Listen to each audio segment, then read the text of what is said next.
Hey everybody, it's Perch. Uh, so I was having this conversation with a friend about comics, and I made this comment that one of the things that puzzles me a little bit about comics as an industry, as a business, as people who are working in it, is that there seems to be an extraordinary amount of comments and commentary and just chatter about things that are in the industry, but not about comics. And what I mean by that is that when you go to a con or you go to a party afterward or the quote unquote fabled bar con, when you talk to people, they're rarely talking about like, hey, if I got to do Wolverine, this is what I would do. Or hey, there's this art style that I've really tried to perfect over here with different kind of shadows. And hey, did you remember how kind of Jim Lee altered his style a little bit to look more like Frank Miller at one point in his career, and he's trying something kind of experimental? Or or any of that, or like, hey, what about this subplot over there that's been dangling out there for like 30 years? Maybe we should try and address that at some point. It's very rare that the conversations are like that, and including if you're at kind of a retailer summit. I know Comic Pro just happened, but the retailers, it makes sense. The retailers are talking about like, how do we sell comics? What's up? But a big way to sell comics is, hey, let's really get in on some hooks. Like what's a big what's the next summer event, and what are the comics that lead up to that? What are some back issues we want to feature? Or just things about comics. Now, if you go into a comic store, chances are the people coming in to buy the comics are all in on that. One of the big, I think, fallacies of the world of YouTube and Twitter is that you might expect that people are going into a comic shop and they're going, hey, what's Mags up to? That Vita. Or Comicsgate. What about those assholes in Comicsgate? Or whatever. But that never happens. I'm talking to a different friend in a comic store, and I asked him, like, how many times has CG ever come up in a store? And the answer was zero. I had no idea what he was talking about. Literally no idea. It's like, I don't know what that is. And, that store's been in operation for years. All through, pre-COVID, through COVID, post-COVID. And no idea, and traffic. But, you can ask the same question, like, hey, what do you think about Vita and Danny?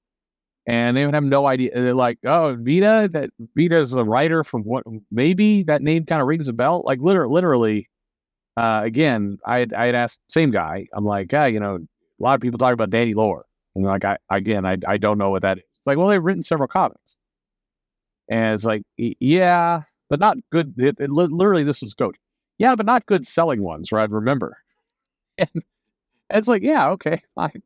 But this is what goes on in a store. But if you go, conversely, though, if you go to a comic convention, you go to some of these bar cons, you get lots of conversation about this. And a friend of mine was saying, well, is that really that unusual? If you go to like a concrete convention or an HR convention or stuff like that, people are talking about the gossip and the other stuff behind the scenes. They're not talking about their own business. And I've been to a lot of those conventions. I speak at a lot of those conventions. That's not true. People generally stay on business. If you I was going to a builder convention, I was doing a tech thing, and I was a guest speaker. And I went out with some guys, and it was boring. These guys couldn't shut up about like, hey, they got the A-frame houses versus the square. Like they were all in. You see that one company over there trying to do this? I don't know. We got to have an answer for it. There was not, hey, Fred over there is constantly talking about MAGA, and none of that. But in comics, yes. I've sat in bar cons with comics where editors and creators sit around and speculate as to who voted for Trump. And they look at me like, they're like, you must. And I'm like, no, I mean, I posted a photo when I did my ballot. This is the last two times. I ate both these people. Literally what I wrote in. I ate these options. Now, granted, I've said this before. I live up in Washington. I live in Texas now, but I lived in Washington. And it didn't matter. Like, I could have stolen 10 votes and voted for Trump. I could have stolen 10,000 votes and voted for Trump. Still would have gone one way. That state is... There's nothing at risk there. Now, if I was in a battleground state, maybe things would be different. But anyway, at that state, cowardly or not cowardly, it was perfectly appropriate for me to go, please get better people. Anyway, but I'll give you another story. So a couple, like a con or two ago, I don't remember which show this was. No, it was San Diego, I think, actually. Anyway, Heidi McDonald, who is has a news site, that's NEWZ news site. That's how it should be referred to. The comic people who call themselves journalists need to like that. Just stop with that. I disagree. Anyway, I'll pull all of them. By the way, I've had it. I mean, right leaning, left leaning. It's all a bunch of shit. Anyway, so Heidi goes to this convention, and I thought it was just one. I heard the story of one kind of booth, but apparently there were multiple booths where she shows up in the booth and kind of demands to talk to everybody. We need to have a meeting. Now, first off, if I'm ever in a convention and I'm working a booth, the goal of a booth is you're supposed to be hustling for business. That's why you have a booth. And I've gotten on people before when I've worked at a booth of the people who are staffed in the booth kind of clump together and start talking to each other. I'm like, no, you guys disperse. Your goal is to, your goal is to sell, basically. So anyway, she shows up in this thing and says, we need to have a meeting.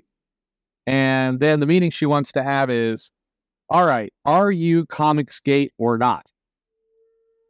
I thought the first time I heard this, I thought it was absurd and clearly kind of an exaggerated story. But then it came up multiple times, and then it came up at multiple booths. Apparently she walked around kind of demanding to talk to the leadership or the people who were there.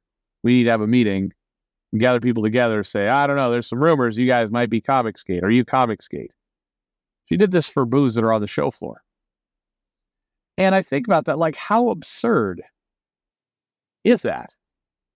Just think about that for a minute. How ridiculous? How ridiculous is that? Can you imagine going to a convention, any other convention, and demanding to talk to people in the middle of the show while people are hustling and doing business about whether they are an online hashtag? I understand Comicsgate sells comics and everything else, but at the end of the day, in the way that Heidi was describing, not saying, are you publishing these comics? I mean, it's a loose affiliation of people who are publishing comics. It's not the comics that people get worked up about. Nobody ever talks about the comics when they're talking about the group. They're talking about the various antics and stuff on Twitter. They're not talking about, like, this book offended me. Nobody knows who those books are outside of the people who are backing them and funding them and everything else, which is fine. But please don't misunderstand this point. The point is, if you're going to show up and you're going to go, this book, the boobs are too big, the lettering was shitty, I don't know, the plot was bad, they called people names, whatever. They're talking about content in the books. When you're there at a convention saying, are you Comicsgate, you're talking about YouTube and Twitter. That's what you're talking about. And how weird is that? But this is comics. This is how a lot of this stuff goes. It is, there's these, and people have said, it's purity tests and everything else, and you can put a lot of words behind it, but that just kind of complicates the whole thing. I want you to just think about how weird that is. And it's not just that moment. Again, dating back for years, this isn't a new development started in 2017.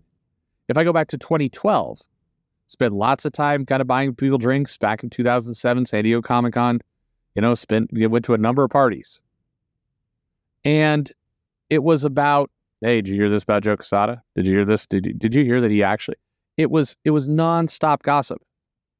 And it was, again, it was even things that I think probably could be helpful to talk about, like, hey, did you hear that the page rate got cut over here? Did you hear this independent comic company over here has financial issues?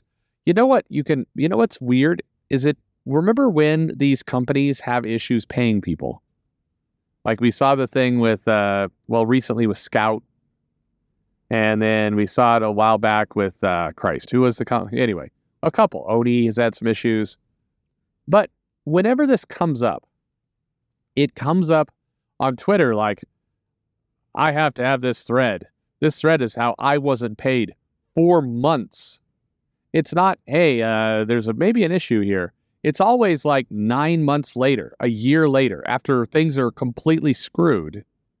people go onto Twitter to write this thread about how effed up everything is. And then these other people come in and like, yeah, me too. Yeah, I've been having problems with that too. Yeah, oh my God, I'm glad somebody's finally talking about this. You know what a good time to talk about that would be? At the convention, when you're there with all the other people that you work with, the other creators. That would be a good time. But it's never talked about, or rarely. I'm sure somebody will say, yeah, I was at a convention once upon a time in 2013, and somebody talked about it. Sure, fine. But it's people do not say, hey, is anybody else having trouble with Scout right now? I'm out to there's some problem. That's not how it goes. Instead, it's gossip. Instead, it's a lot, and I mean a lot of conversation about online bullshit. Whether it's CG is one topic. Hey, these guys on YouTube. Hey, do you think... Here's one of the weirdest ones. Hey, do you think this one guy on YouTube... Hey, Eric July, this is before he did his comic. Do you think Eric July makes more money off his YouTube than I make off writing this comic in this anthology? And the answer is yes. Yes. I make more money off my YouTube than what they pay a lot of the people who are doing these anthologies and independent groups. And I do not have a popular channel. Again, these are strange things to discuss. These are strange things to get obsessed about when there's legit comic stuff to talk about. Again, this is not how it works in other industries. In comics, it seems like it's very stuck on stuff that is nonsensical. Heidi walking around. Again, you purport to be a news person, and you've got companies out there at that time that are not paying people. As we've seen from the recent Scout thread, we have they had financial problems dating back before San Diego Comic-Con, and people, in these threads, people are claiming that there's issues. Why is that not covered? Why not, go investigate, report that? Why not go look into, hey, what's happening over here with this distribution channel? Why is it performing the way it is? Hey, what's going on? Like, oh, Scoop, Diamond or DC is thinking about going back to Wednesdays. These are all interesting topics, not is blank company, is Dynamite CG? Because there might be a rumor out there. Why are you digging into that story? Who gives a shit? Either way, by the way, whether you are part of that group or not part of that group, who cares if Dynamite is that? Well, we need to know because we need to. Hate has no place here. Fuck, fine. But it's a dumb thing to focus on. When you are the comic quote unquote news, there's lots of news. But anyway, this isn't meant to be a crapping against news because it would be unfair to beat Heidi up over this when everybody behaves this way. When you go to cons and you talk to creators, talk to editors, talk to people kind of in the business and other retailers, quite frankly, this is goofy. No pun intended to Disney. It's just a waste of time. And yet, this is the profound part to all this is, in other businesses, in other industries, it's very common for people to talk about their business. In comics, you would go and you would expect a lot of the conversation to be like, hey, I'm going to do this crazy thing with Superman. I don't know. I didn't do it. But no, not at all. Or you'd expect the conversation to be at least, hey, did you hear this publisher is paying more than this publisher over here? I mean, hey, we should get in on that. They're like, let's maybe make. No. It's, hey, did you see that Eric Larson was a prick to some guy on Facebook? Seriously. Anyway, I find that very weird. And it does not correlate to other businesses at all. And I think that's kind of one of those indicators that, comics needs some addressing because it's not healthy for itself. What do you think? Thanks for listening.